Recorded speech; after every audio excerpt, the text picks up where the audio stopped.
இந்த பதிவை பார்த்துட்டு இருக்கிற உங்கள் எல்லாருக்குமே வணக்கம். நீங்கள் எல்லாரும் ரொம்ப நல்லா இருக்கீங்க நம்புகிறேன். நானும் ரொம்ப நல்லா இருக்கேன். வேலுண்டு வினை இல்லை, மயில் உண்டு பயம் இல்லை, குகனுண்டு குறை இல்லை, கந்தனுண்டு கவலை இல்லை மனமே. உங்களுக்கு ஏதாவது பிரச்சனை அப்படின்னு வந்துச்சுன்னா, ஏதாவது சோகம் அப்படின்னு வந்துச்சுன்னா, கண்டிப்பாக சொந்தக்காரங்க கிட்ட சொல்லாதீங்க. நம்ம சொந்த கடவுளான கந்த கடவுள்கிட்ட போய் சொல்லுங்கள். அவர் அதை யார்கிட்டையுமே சொல்ல மாட்டார். நம்மளை ஏளனமாக பார்க்க மாட்டார். நமக்கு அவமானமும் செய்ய மாட்டார். முடிஞ்ச அளவுக்கு நமக்கு ஒரு நல்ல பாசிட்டிவ்னஸும் நல்ல கான்ஃபிடென்ஸும் கண்டிப்பாக கந்த கடவுள் நமக்காக தருவார்.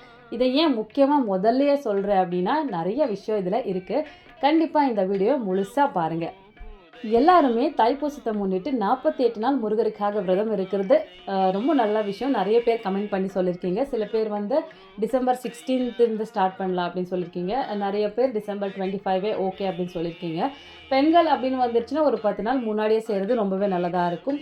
ஏன்னா எப்படியும் நமக்கு ஒரு 5 நாள் இந்த மாதிரி போகிற சான்சஸ் இருக்குது. இல்லைனா எங்கேயாவது ட்ராவல் போகிறது, ஏதாவது ரொம்ப நெசசிட்டியான லீவ் இந்த மாதிரி எடுக்கிற டைம் வந்துச்சு அப்படின்னா நம்மளால் விரதத்தை கண்டினியூ பண்ண முடியாது. அப்படின்றதுனால ஒரு 10 நாள் முன்னாடி எடுக்கிறது. நான் ஒரு 10 நாளுக்கு அப்புறம் தான் பண்ணலான்னு நினச்சேன். பட் எனக்கு எவ்வளோ சந்தோஷமாக இருக்குது அப்படின்னா, நான் ரொம்ப சீக்கிரமாகவே ஸ்டார்ட் பண்ணிடலாம் அப்படின்னு தான் நினைக்கிறேன். இதை 48 நாள் கணக்கெலாம் வச்சுக்க மாட்டேன். தைப்பூசத்துக்கு அதோட பின்னால் நாள் வரைக்கும் நான் விரதத்தை தொடங்க போகிறேன். ஏன்னா அதுக்கு அவ்வளோ பெரிய காரணத்தை முருகப்பெருமான் எனக்காக கொடுத்துருக்காரு. அதனால் என்னோடய ஃபேமிலி மெம்பர்ஸ் இதில் ஈடுபட்டிருக்கிறதுனால என்னால் முழுசாக சொல்ல முடியல அப்படின்னாலும் அந்த உணர்வை கண்டிப்பாக என்னால் சொல்ல முடியும். நம்ம நினச்ச டைமில் அந்த டைமுக்கு யாராவது ஹெல்ப் பண்ண மாட்டாங்களா அப்படின்னு நினைக்கும்போது அந்த பிரச்சனை வந்த இடம் தெரியாமல் அதுவாகவே சரியாகும்போது எவ்வளோ சந்தோஷமாக இருக்கும். அதுதான் என்னோட நிலைமையும். அவ்வளோ சந்தோஷமாக இருக்கேன். ஏன்னா ஒரு நாள் முன்னாடி அந்தளவுக்கு ஃபீல் பண்ண இந்த பிரச்சனையிலேருந்து நம்ம எப்படி வெளியே வர்றது, இது எப்படி சால்வ் பண்ணுறது அப்படின்னு. மிடில் கிளாஸ் பீப்புள் அப்படின்னாலே ஒரு பிரச்சனைக்கு மேலே ஒரு பிரச்சனை வந்துக்கிட்டே இருக்கும். ஆனால் இந்த எல்லா பிரச்சனையும் நமக்கு தாங்குகிற ஒரு சக்தி இருக்கு இல்லையா, அந்த சக்தி தான் என்னோட முருகப்பெருமான். அவங்கள நினச்சாலே போதும், கண்டிப்பாக அந்த பிரச்சனை இப்படி அப்படின்றதுக்குள்ளே போயிடும். எவ்வளோதான் நீங்கள் வருத்தமாக இருந்தாலும், எவ்வளோதான் சோகமாக இருந்தாலும், எவ்வளோதான் கண்ணீர் விட்டாலும் அதை நம்ம சொந்தக்காரங்கிட்ட போய் சொன்னோம் அப்படின்னா அந்த டைமுக்கு மட்டும்தான் நமக்கு சமாதானம் சொல்லுவாங்க. மற்றபடி அவங்க அதை நம்மளோட வீக்னஸாக தான் எடுத்துப்பாங்க. எல்லார்கிட்ட போய் சொல்கிறது, நம்மளோட வீக்னஸ் இந்த மாதிரி தான் இருக்குது, அவங்களுக்கு இந்த பிரச்சனை இருக்குது அப்படின்னு சொல்கிறது, நம்மளை பார்க்கும்போதெல்லாம் ரொம்ப ஏளனமாக பார்க்குறது, இந்த மாதிரி தான் செய்வாங்க. மற்றபடி பார்த்தீங்கன்னா நீங்கள் இது எல்லாமே முருகப்பெருமான் கிட்ட போய் மனமுருக கண்ணீர் பெருக போய் சொன்னீங்க அப்படின்னா அந்த பிரச்சனைக்கு உண்டான தீர்வு ஒரு பாதை கண்டிப்பாக முருகப்பெருமான் உங்களுக்காகவே காமிப்பார். எனக்கு அப்படி தான் காமிச்சார். எல்லாமே நல்லபடியாக எனக்கு நான் என்ன நினச்சேனோ அது கண்டிப்பாக நிறைவேறி இருக்குது. இதுக்காகவே நான் விரதம் ஸ்டார்ட் பண்ணுவேன். 48 நாள் கண்டிப்பாக கணக்கே வச்சுக்க மாட்டேன். நான் ஸ்டார்ட் பண்ணிடுவேன். கூடிய சீக்கிரத்தில் ஸ்டார்ட் பண்ணிடுவேன். அதை எப்போ ஸ்டார்ட் பண்ணுறேன் அப்படின்னு என்னோடய ஷார்ட்ஸில் நான் அப்டேட் பண்ணிக்கிறேன். ஏன்னா எல்லா ப்ரிப்ரேஷனும் செஞ்சுக்கணும். அதனால் இன்னுமே பார்த்தீங்கன்னா விரதத்தை பற்றி நிறைய கமெண்ட்ஸ், நிறைய கேள்வி உங்ககிட்ட இருந்துக்கிட்டே இருக்குது. என்னை பொறுத்த வரைக்கும் விரதம் அப்படின்னா நீங்கள் பயப்படுற மாதிரிலாம் ஒன்றுமே இல்லை. எப்பயும் போல் நம்ம பூஜை பண்ணுவோம். ஆனால் இன்னுமே சுத்தபத்தமாக கொஞ்சம் ஒழுக்கமாக நம்ம வச்சுக்கிட்டு அதுக்கப்புறம் பூஜை பண்ண போகிறோம். அவ்வளோதான் விரதம். நம்ம நிறைய உபவாசம் இருக்கிறதையோ இல்லைனா நிறைய பூக்கள் வாங்கி வச்சு பூஜை செய்கிறதோ இதனெல்லாம் எந்த கடவுளுமே ஹாப்பி ஆகிட மாட்டார். இது உண்மைதான். இது முருகப்பெருமான் அப்படின்னு இல்லை, எந்த கடவுளுக்குமே பொருந்தும்.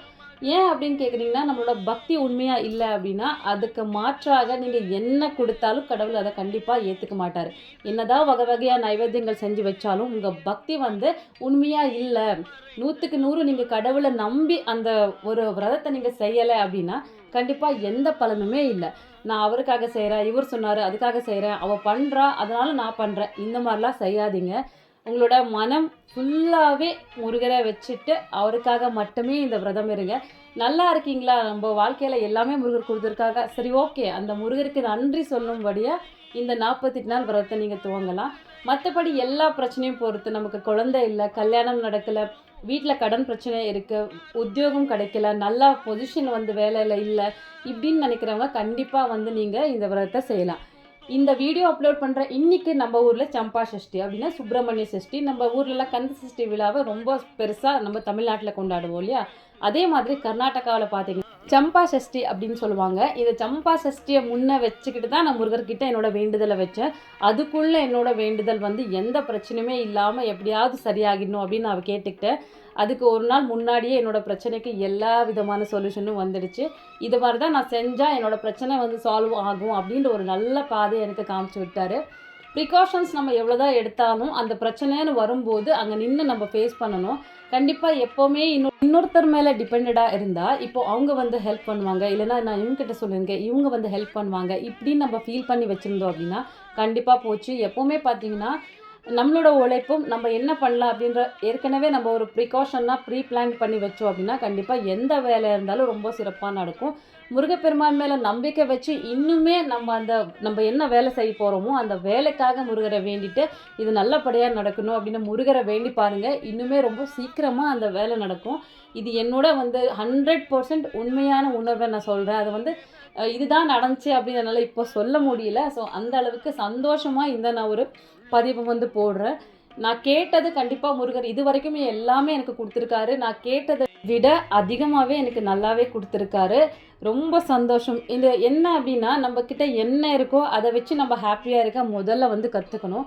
அப்படி இருந்தாலும் நம்மளோட பாதி ஸ்ட்ரெஸ் குறைஞ்சிடும். எனக்கு அது வேணும், அவங்கக்கிட்ட இருக்குது, இந்த மாதிரி நிறைய நம்ம ஸ்ட்ரெஸ்ஸை வந்து வெளியிலேருந்து நம்ம வீட்டுக்குள்ளே கொண்டு போகணும் அப்படின்னா வீட்டு ஃபுல்லாமே எப்போவுமே சண்டை சச்சரவு இந்த மாதிரி தான் இருக்கும். ஓகே, என்கிட்ட இவ்வளோ தான் இருக்குது, இதுதான் எனக்கு கடவுள் கொடுத்துருக்காரு, சந்தோஷமாக இருப்போம் அப்படின்னு நினச்சி பாருங்கள். அந்த பாசிட்டிவிட்டியை உங்களை வேறு லெவலில் கொண்டு போகும். இது கண்டிப்பாக 100க்கு 100 உண்மை. எல்லார் வாழ்க்கையிலும் ஏதாவது ஒரு பிரச்சனை கண்டிப்பாக இருந்தே இருக்கும். இது எல்லாமே எதனால் வருது அப்படின்னா நான் எப்போவுமே சொல்கிற மாதிரி நம்மளோட கர்ம வினை தான். கர்ம வினை தீர தீர தான் நமக்கு கண்டிப்பாக நல்லது நடக்கும். எவ்வளோ நம்ம கர்ம வினை இருக்கோ அந்த அளவுக்கு நமக்கு கஷ்டம் கண்டிப்பாக இருந்தே இருக்கும்.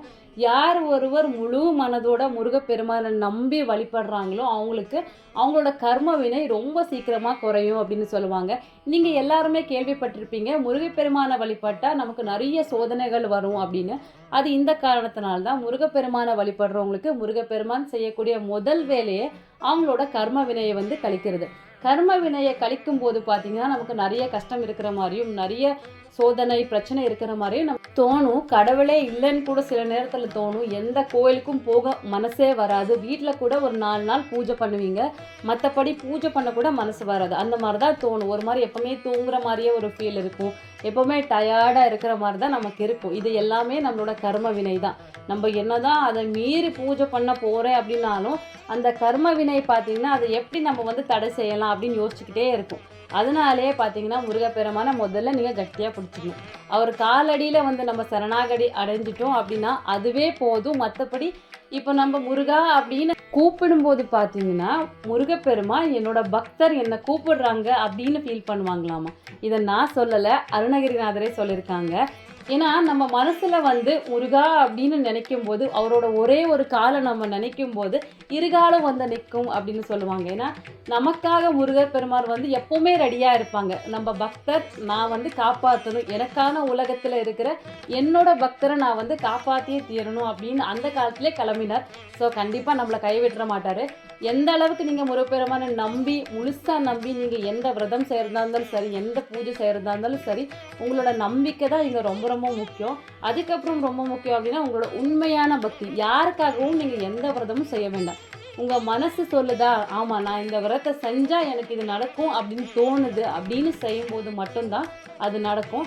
கண்டிப்பாக இன்னொருத்தர் பண்ணுறாங்க அவங்க சொல்கிறாங்க அப்படின்னலாம் செய்யாதீங்க. அதை வந்து நம்ம ஃபீல் பண்ணணும். ஆமாம் நடக்கும். முருகப்பெருமான உண்மையாக நம்புகிறவங்களால மட்டும்தான் அந்த மாதிரி ஃபீல் பண்ண முடியும். அண்ட் அடுத்ததாக பார்த்தீங்கன்னா உண்மையான பக்தி நான் எப்பவுமே சொல்கிற மாதிரி நம்ம மனசில் முதல்ல கோயில் இருக்கணும். அந்த கோயிலில் முருகப்பெருமான் வந்து நிலைக்கணும். அப்படின்னா நம்ம உடம்பை எந்த அளவுக்கு சுத்தமாக வச்சுருக்கணும் அப்படின்னு நீங்கள் ஒரு கால்குலேட் பண்ணி வச்சுக்கோங்க.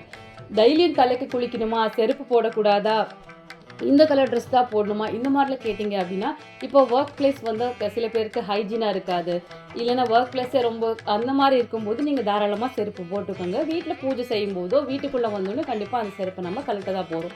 மற்றபடி பார்த்தீங்கன்னா டெய்லி தலைக்கு குளிக்கணுமா அப்படின்னா பெண்கள் கேட்டிங்க அப்படின்னா சுத்தபத்தமாக இருக்கீங்க அப்படின்னா கண்டிப்பாக டெய்லியும் தலை குளிக்க வேண்டாம். ஒரு வாரத்தில் 2-3 தடவை குளிச்சுக்கோங்க. இந்த நான்வெஜ் எப்படியும் இந்த 48 நாள் நம்ம எடுக்க மாட்டோம். இல்லைன்னா நான்வெஜ் எடுத்தால் நம்ம தலை குளிக்கிற மாதிரி இருக்கும் இல்லையா. 48 நாள் விரதத்தில் வந்து முக்கியமாக நான் எப்பவுமே சொல்கிறது அசைவத்தை வந்து தவிர்த்துறது ரொம்ப ரொம்ப நல்லது. இதனாலேயே பார்த்தீங்கன்னா உங்களுக்கு கொஞ்சம் சுத்தபத்தமாக இருக்கிற மாதிரி உங்கள் மனசுக்கே ஒரு ஃபீல் வரும். அடுத்ததாக பார்த்தீங்கன்னா நிறைய பேர் இந்த டவுட்டையுமே கேட்குறீங்க, நம்ம குழந்தைக்காக தான் விரதம் இருக்கும், நம்ம ரிலேஷன்ஷிப்பில் இருக்கலாமா அப்படின்னு. இதுக்கு என்னோட தரப்பில் என்ன நான் வந்து பதில் சொல்ல போகிறேன் அப்படின்னா இருக்கலாம் அப்படின்னு தான் நான் சொல்லுவேன். ஏன் அப்படின்னா இது குழந்தைக்காக அப்படின்றத தாண்டி இப்போ நம்மளோட கணவர் வந்து இந்த விரதத்தை இருக்க மாட்டார். இப்போ நான் மட்டும்தான் விரதம் இருக்கேன் அப்படின்னா 48 நாள் இந்த விரதத்தை நான் இருக்க போகிறேன் அப்படின்னா வீட்டோட நிலைமை கொஞ்சம் யோசிச்சு பாருங்கள். இந்த ஒரு காரணத்தினாலே வீட்டில் சண்டை கூட வரத்துக்கு வாய்ப்பு இருக்குது. நான் இப்போ நான்வெஜ் வீட்டில் சமைச்சு கொடுக்கலாம் அப்படின்னு சொன்ன மாதிரி தான் இந்த விஷயமும். இது நம்மளோட கடமை தான். இந்த விரத காரணமாக கண்டிப்பாக வீட்டில் சண்டை வரக்கூடாது அப்படின்னு நீங்கள் நினச்சிங்க அப்படின்னா இருக்கலாம். மற்றபடி உங்களால் கன்வின்ஸ் பண்ண முடியும் இந்த மாதிரி விரதம் இருக்கேன் அப்படின்னு அவங்க கன்வின்ஸ் ஆகுறாங்க அப்படின்னா இட்ஸ் ஓகே. பட் அவங்கள ரொம்ப ஹர்ட் பண்ணி வீட்டில் சண்டை போட்டு நீங்கள் விரதம் இருந்தீங்க அப்படின்னா அந்த விரதம் முழுக்க பார்த்தீங்கன்னா இந்த சண்டை பிரச்சனை தான் உங்கள் மைண்டுக்குள்ளே ஓடுமே தவிர வேறு எந்த விஷயமே கண்டிப்பாக ஓடாது. ஸோ இருக்கலாம் அப்படின்னு தான் நான் சொல்லுவேன். அதுக்கப்புறம் பார்த்தீங்கன்னா 2 டைமும் தீபம் ஏற்றணுமா, 2 டைமும் பூஜை பண்ணுமா அப்படின்னு கேட்குறீங்க அப்படின்னா, நம்ம வேலைக்கு போகிறோம் அப்படின்னா இப்போது மார்னிங் டைம் இல்லை அப்படின்னா ஈவினிங் ஏற்றிக்கலாம். ஈவினிங் டைம் இல்லை அப்படின்னா நான் சொல்கிற மாதிரி பிரம்ம முகூர்த்தத்தில் நீங்கள் ஏற்றுறது அப்படின்றது ரொம்ப சிறப்பான பலன்களையும் தரும். உங்களோட டைம் மேனேஜ்மெண்ட்டுக்குமே ரொம்ப நல்லாயிருக்கும். அதை ரெண்டுமே நீங்கள் மேட்ச் பண்ணி பண்ணிக்கலாம். ஒரு முறையாவது ஒரு நாளுக்கு பூஜை பண்ணணும். முருகப்பெருமானை நினச்சி அவங்களோட துதிகளை பாடணும். திருப்புகளோ இல்லைன்னா கந்தசஷ்டி கவசமோ வேல்மாறலோ ஏதாவது ஒரு விஷயத்த ஒரு 48 நாள் நீங்கள் தொடர்ந்து பண்ணலாம். இந்த விரதத்தோடு பார்த்தீங்கன்னா வேல்மாறல் ஒரு 48 நாளுக்கு படிக்கலாம். இல்லைன்னா கந்தசஷ்டி கவசத்தையே ஒரு 48 நாள் படிக்கலாம். உங்களோட பிரச்சனையை பொறுத்து திருப்புகளில் பார்த்தீங்கன்னா அந்தந்த பிரச்சனைக்கு ஏற்ற பதிகங்கள் இருக்குது. அதையெல்லாம் பார்த்துட்டு அதே நீங்கள் தாராளமாக பாராயணம் செய்யலாம். இல்லைப்பா எனக்கு இது எதுவுமே படிக்க தெரியாது, தமிழில் என்னால் படிக்க முடியாது அப்படின்னு சொல்கிறவங்க கண்டிப்பாக ஓம் சரவணபவா அப்படிங்கிற தாரக மந்திரத்தையே நீங்கள் தினந்தோறும் பாராயணம் செய்யலாம். இதுக்கு முன்னாடி வேறு எந்த மந்திரமே ஈடாகாது அப்படின்னு நான் நினைப்பேன். அதுக்கப்புறம் முருகா அப்படின்ற வார்த்தை எப்போவுமே சொல்லிக்கிட்டே இருங்க. எப்போல்லாம் உங்களுக்கு ஒரு மாதிரி டயர்டாக இருக்கிற மாதிரி இருக்குது, என்னால் இந்த விரதத்தை கண்டினியூ பண்ண முடியலையோ அப்படின்னு ஒரு சந்தேகம் வருதோ அப்போல்லாம் முருகப்பெருமானை நினச்சி ஒரு 5 நிமிஷம் சும்மா ஒரு இடத்துல உட்காருங்க. கண்டிப்பாக அவங்களோட அடுத்த வேலை என்ன அப்படின்னு அவங்களே சொல்லிடுவாங்க. ஒரு நல்ல எனர்ஜி பூஸ்ட் ஆகிற மாதிரி முருகப்பெருமான் உங்களுக்கு சார்ஜ் பண்ணிடுவாங்க. சரிங்களா? இந்த விரதத்தை யாரெல்லாம் இருக்கலாம் அப்படின்னு கேட்டிங்கன்னா யார் வேணாலும் இருக்கலாம். நம்மளால் முடியும் அப்படின்றவங்க 48 நாள் பார்த்தீங்கன்னா உபவாசம் இருக்கணும் அப்படின்னு நான் எங்கேயுமே சொல்லலை. உங்களால் முடிஞ்சதை சாப்பிட்டு கொஞ்சம் எளிமையாக சாப்பிட்டுக்கலாம், அவ்வளோதான். ராஜபோகத்தை சாப்பிட்டு நம்ம விரதம் இருக்கோம் அப்படின்னா அந்த விரதத்துக்கே அர்த்தம் இல்லை. ஸோ முடிஞ்ச அளவுக்கு கொஞ்சம் எளிமையாக ஃபுட் எடுத்துக்கிறது. இப்போ சுகர் பேஷண்ட்டாக இருக்கீங்க, பிபி பேஷண்ட்டாக இருக்கீங்க, இல்லைன்னா ஏதாவது மெடிக்கல் இஷ்யூஸ் இருக்குது அப்படின்னா அதுக்கு தகுந்த மாதிரி ஃபுட் எடுத்துக்கிட்டு நீங்கள் விரதம் இருக்கலாம். நான் ஏற்கனவே சொன்ன மாதிரி விரதம் அப்படின்றது பயப்படக்கூடிய விஷயம் அந்த மாதிரிலாம் எதுவுமே இல்லை. மனதளவில் நம்ம கொஞ்சம் ஸ்ட்ராங்காக நம்ம உறுதியாக ஒரு 48 நாள் நான் முருகருக்காக விரதம் இருக்கேன் அப்படின்றத முதல்ல அந்த மைண்ட் செட்டுக்குள்ளே நீங்கள் வந்துட்டீங்க அப்படின்னா மற்றபடி எல்லாமே தன்னாலே நடக்கும். இன்னொரு விஷயத்த கண்டிப்பாக நீங்கள் மனசில் வச்சுக்கணும். என்ன அப்படின்னு பார்த்தீங்கன்னா நம்ம இந்த விரதம் இருந்தால், இந்த 48 நாள் விரதம் இருந்தால் என்னோட வேண்டுதல் எல்லாமே சரியாயிடும், நான் கேட்டது எல்லாமே முருகர் தந்துடுவார் அப்படின்னு நம்ம மனசுக்குள்ளே வந்துடக்கூடாது. ஏன்னா 48 நாளில் நம்மளோட கர்ம வினை கண்டிப்பாக குறையாது. எவ்வளோ இருக்குன்னு கூட நமக்கு தெரியாது. அது குறையணும் அப்படின்னு தான் இந்த விரதமே. அது குறைய கண்டிப்பாக நம்ம கேட்டது எல்லாமே முருகப்பெருமான் கொடுத்துருவாங்க. நியாயமான கோரிக்கை இருந்தது அப்படின்னா எல்லாமே நல்லதாகவே நடக்கும். 1 வருஷத்தில் நடக்கலாம், 2 வருஷத்தில் கூட நடக்கலாம், ஏன் 10 வருஷம் கழித்து கூட நீங்கள் கேட்டது கிடைக்கலாம். அதனால் நீங்கள் தொடர்ந்து இந்த விரதங்கள் பூஜை முருகப்பெருமானுக்காக உங்களோட நான் ஏற்கனவே சொன்ன மாதிரி சரணாகதி அடைஞ்சிடணும், அவ்வளோதான். நமக்கு என்ன கொடுக்கணும் கொடுக்கக்கூடாது கண்டிப்பாக அவங்களுக்கு தெரியும். முழுசாக நம்பி விரதத்தை பண்ணுங்கள். கண்டிப்பாக பலன் ரொம்ப சீக்கிரமாகவே கிடைக்கும். இதுக்கு நானே உண்மையான நிதர்சனம். அதை என்னால் சொல்ல முடியல அப்படின்னாலும் 100க்கு 100 உண்மையான விஷயம். கண்டிப்பாக இதில் எனக்கு போய் சொல்லக்கூடிய எந்த அவசியமே கிடையாது. எனக்கு முருகப்பெருமான்னா அவ்வளோ பிடிக்கும், ரொம்ப பிடிக்கும். அவங்களோட உண்மையான பக்தையாக நான் இருக்கேனா இல்லையான்னு எனக்கு சொல்ல தெரியல. பட் முடிஞ்ச அளவுக்கு முருகப்பெருமான் பற்றி பேசணும் அப்படின்னு தான் நான் நினைப்பேன். என்னோடய வீடியோஸ் எல்லாமே பார்த்தா தெரியும். நான் என்னோடய சேனலில் பார்த்திங்கன்னா இந்த குக்கிங் ரெசிபீஸோ இல்லை மாதிரி டெய்லி விளாக்ஸ் இந்த மாதிரி கூட நான் போட்டது கிடையாது. போடலான்னு கூட நினச்சிருக்கேன். பட் அந்த மாதிரி விஷயத்தை தாண்டி முருகப்பெருமான் பற்றி பேசணும் அப்படின்னு தான் நான் நிறைய நினைப்பேன். எனக்கு அது ரொம்ப பிடிக்கும். ஏன்னா அவரை பற்றி சொல்ல தான் எனக்கு ரொம்ப சந்தோஷமாக இருக்குது. கமெண்ட்ஸ் பார்க்கவும் ரொம்ப சந்தோஷமாக இருக்குது. ஒவ்வொருத்தர் அவங்களோட பிரச்சனையை சொல்லிட்டு முருகப்பெருமான் இருக்காங்க, அவங்க பார்த்துக்குவாங்க, எனக்கு அந்த நம்பிக்கை இருக்குது அப்படின்னு சொல்லும்போது இன்னுமே சந்தோஷமாக இருக்குது. முக்கியமாக பார்த்தீங்கன்னா இப்போ என்ன மாதிரி நடுத்தர ஃபேமிலியில் இருக்கிறவங்க நிறைய பிரச்சனைகள் தான் நம்ம இருப்போம். நமக்கு ஒரு சக்தியாக ஒரு பாசிட்டிவிட்டி ஒரு கான்ஃபிடென்ஸ் கொடுக்கறதுக்கு ஒரு ஆள் தேவை. அதுதான் என்னோட முருகப்பெருமான். நம்ம நினச்ச இடத்துல நம்ம நினச்ச டைமில் வந்து நமக்காக வந்து நிற்பார். ஏதாவது ஒரு ரூபத்தில் கண்டிப்பாக நமக்காக வந்து நிற்பார். நம்ம கேட்டது நம்ம நினச்சது எல்லாமே ஒரு கனவு மாதிரி தான் நமக்கு இருக்கும். ஒரு கனவு மூலமாக கூட வந்து அவங்களுக்கு பதில் சொல்லியிருப்பாங்க. எனக்கே அது வந்து நடந்திருக்கு. அதுக்கப்புறம் கண்டிப்பாக அந்த விஷயங்கள் எல்லாம் நிஜத்தில் நடக்கும்போது பார்த்திங்கன்னா அப்படியே மை செலுத்துரும். ஏன்னா ஒரு கனவுல ஒரு பார்த்த விஷயம் அதே நமக்கு நிஜமாக நடக்குது அப்படின்னா முருகப்பெருமானோட சக்தி எவ்வளோ இருக்குன்னு நான் ஃபீல் பண்ணுவேன். இதுக்கு ஒரு சின்ன எக்ஸாம்பிள் அப்படின்னா, நம்ம சொந்தக்காரங்களை பற்றி எனக்கு ஒரு கனவு வந்தது. அதை அவங்கக்கிட்ட காலையில் ஃபோன் பண்ணி சொல்கிறேன், இந்த மாதிரி முருகப்பெருமான் என்னோட கனவுல வந்து நீங்கள் 48 நாள் விரதம் பண்ணணும் அப்படின்னு சொல்லியிருக்காங்க அப்படின்னு. சரி சரி பண்ணுறேன் அப்படின்னு தான் சொல்லி வச்சாங்க. அவங்க வந்து வீட்டில் பதில் எங்கள் அம்மா கிட்ட சொல்லிட்டு போயிட்டாங்க. யார் இந்த காலத்தில் இந்த மாதிரிலாம் விரதம் பண்ணுவா அப்படின்னு சொல்லிட்டு அவங்க போயிட்டாங்க. அதுக்கப்புறம் பார்த்தீங்கன்னா அவங்க வந்து ஒரு கோயிலுக்கு போயிருக்காங்க. அது வந்து முருகப்பெருமானோட கோயில் தான். கர்நாடகாவில் ரொம்ப ரொம்ப ஸ்பெஷலான கோயில் அது. குக்கே சுப்பிரமணியா அப்படின்ற ஒரு கோயில். நமக்கு சர்ப்பதோஷம் இருந்தால் நாகதோஷம் இருந்தால் அந்த கோயிலுக்கு போவாங்க. அங்கே போயிட்டு அவங்களோட பூஜையெல்லாம் முடிச்சதுக்கப்புறம் அங்கே அர்ச்சகர் சொல்லியிருக்காங்க, நீங்கள் 48 நாள் விரதம் இருந்து பாருங்கள், உங்களோட பிரச்சனை என்ன இருக்கோ அது வந்து தீருவோம் அப்படின்னு. அதுக்கப்புறம் அவங்க வந்து என்னோட சொந்தக்காரங்க வந்து எனக்கு கால் பண்ணி சொல்கிறாங்க, நீ சொன்ன மாதிரியே எனக்கு இங்கே சொல்லிட்டாங்க, நீ எப்படி அதை சொன்ன அப்படின்னு தான் கேட்டாங்க. எனக்கு கனவுல வந்து சொன்னது தான் நான் சொல்லியிருந்தேன். ஸோ அவங்களோட பிரச்சனை வந்து அவங்க நமக்கு சொல்லும்போது அதுக்கு ஒரு தீர்வாக முருகப்பெருமான் அதை நம்மக்கிட்ட சொல்கிறாங்க அப்படின்னா ரொம்ப ரொம்ப சந்தோஷம். என் வாழ்க்கையிலுமே நிறைய எனக்கு கனவு மூலமும் தெரிஞ்சிருக்கு. நான் நினச்சப்பெல்லாம் எனக்கு அதுக்கு உண்டான பதில் கூட எனக்கு கிடச்சிருக்கு. இதனால் நான் என்ன சொல்ல வரேன் அப்படின்னா, நீங்கள் முழுசாக நம்புங்க, அவ்வளோதான். வேறு இதில் எந்த கேள்வியுமே வேணாம். அது பண்ணலாமா, இது பண்ணலாமா, இது வேணுமா, அது வேணுமா, இதை எல்லாமே தாண்டி முருகப்பெருமான் மட்டும்தான் வேணும்னு நினைங்க. கண்டிப்பாக எல்லாமே நல்லதாக நடக்கும். இன்னொரு சின்ன எக்ஸாம்பிள் கொடுக்குறேன். இப்போது நிறைய ஆடம்பரம் செய்கிறது, தங்க குத்து விளக்கில் தான் நம்ம தீபம் ஏற்றுவோம், வெள்ளி விளக்கில் தான் நம்ம தீபம் ஏற்றணும், வெள்ளி செம்பில் தான் நம்ம கலசை வைக்கணும். இந்த மாதிரி நிறைய விஷயங்கள் எல்லாருமே சொல்லியிருக்காங்க இல்லையா? இப்போ நிறைய பேர் அந்த மாதிரி தான் காட்டுறாங்கன்னு வச்சுக்கோங்களேன்.